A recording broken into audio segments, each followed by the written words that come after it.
ng bawat isa, nandito po ang inyong lingkod at patuloy po na tinutupad yung kanyang ipinangako sa bawat nakapollow, nakashare, nakalike, nakakomment na may address sa programa po ni Libreng Ulam. Kaya ito po ngayon, hinahanap po natin sila kung nasaan po sila dahil meron po silang comment na nakalagay po yung kanilang address. Ganun lang po kasimple guys, kung nais nyo po na tumanggap ng Libreng Ulam, i-follow nyo po kung hindi ka pa nakapollow. I-share nyo po yung programa at sa bawat share, i-comment nyo po yung iyong address. Paulit-ulit po na comment guys para nang sa ganun matandaan ko po.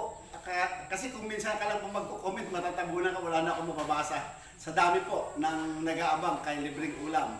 At ito po, sa bawat ibinibigay po natin, bunga po ng inyong share.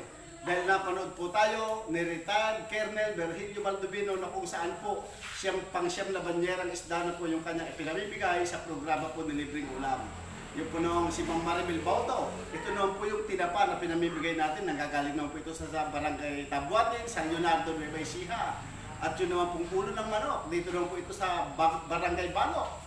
Kay Sir Rolando Dumaya, sa likod lamang po siya ng 7-Eleven, kaya kung nais po bumili ng manok, pwede po kayo magtungo sa kanyang pwesto at bumili po roon ng manok. Ano man pong okasyon, birthday, binyag, ano man pong okasyon, pwede po kayo magtungo doon at bumili ng manok. At ito po, meron po kaming sponsor, si Sir T.P. Manluso. Dito naman po ito sa bukana ng San Rosario, yung napakasarap po na lugaw na ating pinapalugaw.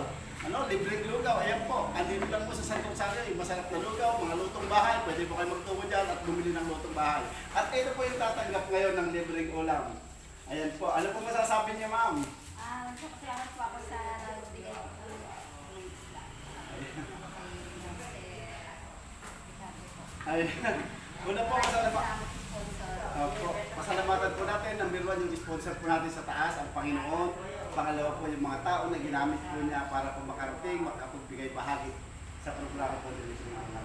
Ganyan lamang po, isang mapagpalang hapon po sa buhay ng bawat isa. Kaya sa lahat nga po pala, pwede po kayong manood i-subscribe niyo po yung ating programa sa YouTube. Kuya Rick Vlogs po, ang ating sa YouTube channel. Ano po?